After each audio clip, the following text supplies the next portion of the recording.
The room was dim, the soft glow of the lamp casting shadows that danced across the walls like memories not yet forgotten. It was an old lamp, its antique brass base tarnished with age, yet it emitted a warm light that filled the space with a sense of nostalgia and quiet reflection. The air was thick with the scent of lavender, its floral sweetness mingling with something else, something musky and complex, like an unsaid word hanging between us.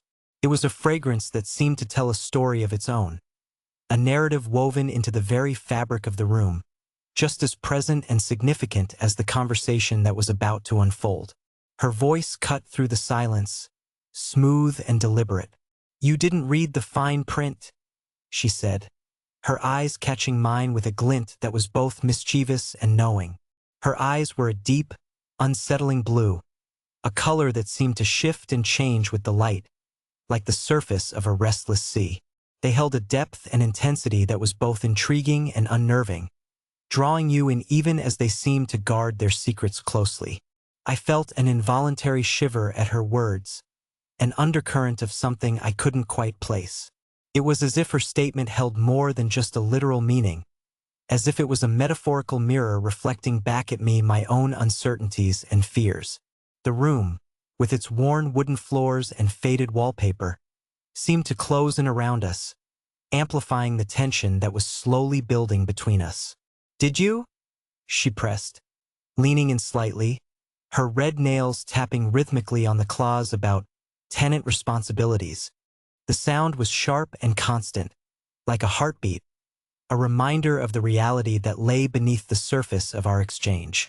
I swallowed, the sound of my own unease filling the space between us, echoing off the walls like a whisper in the night. "My name is Daniel Carter, 32, a freelance writer by trade."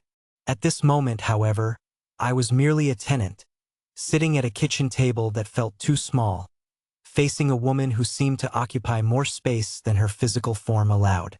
My emotional state, complicated, torn between the desire to stay and the fear of what staying might entail. It was a conflict that played out not only in my mind but in the very air around us, a subtle tug-of-war between the known and the unknown. She was my landlady, Eleanor Mitchell, somewhere in her late 40s. Her presence was commanding, an aura that seemed to draw people in even as it kept them at a distance. Her hair was a cascade of dark waves, framing a face that was both inviting and inscrutable. Her features were delicate yet strong, a juxtaposition that mirrored the complexity of her personality. In the world of real estate, she was reputed to be both shrewd and fair, a woman who navigated the business with an elegance that belied the cutthroat nature of the industry. The kitchen was a blend of warmth and tension, the hum of the refrigerator a constant reminder of the mundane reality that surrounded this moment. The documents were stacked neatly before me, each one a step closer to a commitment I wasn't sure I was ready to make. They were a physical representation of the choices that lay before me, each page a potential turning point, a decision that could alter the course of my life in ways I couldn't yet foresee. "Do you understand what commitment means, Daniel?" she asked, her voice low and almost intimate. She slid the pen across the table, a deliberate action that felt like both a challenge and an invitation. The pen was a simple black ballpoint, its metal gleaming softly in the dim light, yet it held the weight of so much more. It was a symbol of the decision that loomed large before me, a choice that seemed to carry the weight of destiny itself. I hesitated, the weight of the pen a tangible thing in my hand. "I think so," I replied, my voice steady but my heart anything but. Inside, a storm of emotions raged, a tempest of doubt and curiosity, fear and anticipation. It was as if the very act of holding the pen had opened a floodgate, releasing a torrent of thoughts and feelings that had been simmering beneath the surface for far too long. Her lips curved slightly, a smile that didn't quite reach her eyes. "Think carefully," she said. "It's not just about occupying space, you know. It's about responsibility." The word hung in the air between us, heavy with implication. Responsibility. It was a concept that carried with it a multitude of meanings, each one more complex than the last. It was about more than just paying rent. It was about becoming part of something larger than oneself, about taking ownership of the space one inhabited and the impact one had on the world around them. I could feel the pull of something forbidden, the allure of stepping over a line I knew was there but couldn't quite see. My mind raced, considering the implications, the risks, the unspoken promise of staying on. It was a tantalizing prospect, the idea of venturing into the unknown, of embracing the uncertainty and the potential that came with it. Yet it was also terrifying, the fear of the unknown, a shadow that loomed large over my every thought. I leaned back slightly, trying to put a little more distance between us, but the room seemed to contract, drawing me back in. Her gaze never wavered, and I found myself trapped in the depth of those unsettling blue eyes. They were like a siren's call, impossible to resist even as they seemed to promise both danger and desire. "Why do you care so much?" I asked, my voice barely above a whisper.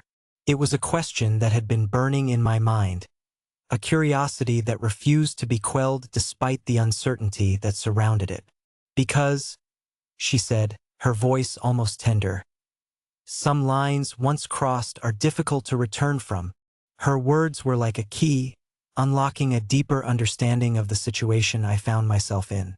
They spoke of experience, of a life lived with both caution and courage, of the wisdom that came with understanding the consequences of one's actions. The silence that followed was thick with possibility, the unspoken words louder than any dialogue we could have shared. It was a silence that held within it the echoes of a million unasked questions, each one a thread in the intricate tapestry of our interaction. I found myself leaning forward again, caught in the gravity of her presence, the contract forgotten for the moment. "Is that what you want?" I asked, the question slipping out before I could stop it. It was a query that felt as though it had been building for a lifetime, a reflection of the unspoken desires and fears that lay beneath the surface of our exchange. Her eyes softened for a fraction of a second, a vulnerability peeking through the carefully constructed facade. It was a glimpse of the person beneath the persona, the woman behind the landlady, and it was both surprising and comforting. "What do you think, Daniel?" she replied, her voice barely audible. Her words were an invitation, an opening for me to explore the depths of our connection, to delve into the layers of meaning that lay beneath the surface. I didn't have an answer, at least not one that I could articulate. Instead, I reached for the pen, the cool metal a grounding presence in my hand. I paused, the ink poised over the dotted line, the weight of the decision pressing down on me.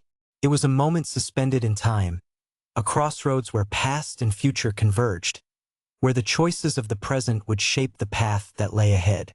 In that moment, I realized I was not just signing a lease. I was making a choice, standing at the precipice of something I didn't fully understand but felt compelled to explore. It was a leap of faith, a step into the unknown, driven by a desire to uncover the mysteries that lay hidden beneath the surface of my life. "Take your time," Eleanor said, her voice a mix of patience and something else, something that felt like hope. It was a gentle encouragement, a reminder that the journey was as important as the destination, that the process of discovery was as valuable as the answers that might be found. I nodded, the tension in the room a living thing, breathing with us, waiting for the next move. I could feel the shift, the subtle realignment of boundaries, the unspoken agreement that hung between us like a fragile thread. Whatever happened next, I knew it would redefine everything. I took a deep breath, the pen moving slowly, deliberately, across the page. Each stroke felt like a step into the unknown, a path that could lead to something profound or disastrous. But in that moment, with Eleanor's eyes on mine and the weight of her presence surrounding me, it felt like a risk worth taking. It was a decision made not just with my mind, but with my heart and soul, a choice that was as much about embracing the journey as it was about reaching the destination. The contract signed, I set the pen down, the sound of it hitting the table a punctuation mark in the otherwise silent room. Eleanor's gaze softened, and for a brief moment, I saw a reflection of my own uncertainty mirrored in her eyes. It was a moment of shared understanding, a recognition of the complexities and contradictions that defined our lives. "Thank you, Daniel," she said, her voice warm with an unspoken promise. Her gratitude was genuine, a reflection of the trust and respect that had been forged through our interaction. I nodded, unable to find the words to express the complexity of what I felt. Instead, I stood, the chair scraping against the floor, the sound echoing in the quiet kitchen. Eleanor rose as well, her movements graceful and deliberate, a testament to her poise and presence. As I turned to leave, I felt her hand on my arm, a gentle pressure that halted my steps. It was a touch that spoke of connection and comfort, a reminder that I was not alone in this journey. I met her gaze once more, the tension between us a living, breathing thing. "Whatever happens," she said softly, "remember, you're not alone in this." I nodded, the weight of her words settling over me like a welcome burden. It was a reassurance, a reminder that the path I had chosen, while uncertain, was not one I had to walk alone. As I stepped out into the night, the cool air a stark contrast to the warmth of the kitchen, I knew that things had changed. The line had been drawn, the contract signed, and the future uncertain. But as I walked away, I couldn't shake the feeling that I was headed towards something meaningful, even if I didn't quite understand it yet. The street was quiet, the only sound the soft rustle of leaves in the breeze. It was a sound that spoke of life and movement, of the passage of time and the cycles of nature. I paused, looking back at the house, the light from the kitchen window a beacon in the darkness. It was a reminder of the warmth and connection I had found within, a symbol of the new beginning that lay ahead. I knew that whatever happened next, it would be a journey worth taking, even with all the risks involved. It was a realization that filled me with a sense of hope and possibility, a belief in the potential that lay within the unknown. And as I turned to walk home, the night stretching out before me like a promise, I couldn't help but feel a sense of hope, fragile but enduring, guiding me forward into the unknown. It was a hope that was born of uncertainty and curiosity, a desire to explore the depths of life and discover the truths that lay hidden beneath the surface. And as I stepped into the future, I knew that whatever challenges and joys awaited me, they would be part of a journey that was uniquely my own.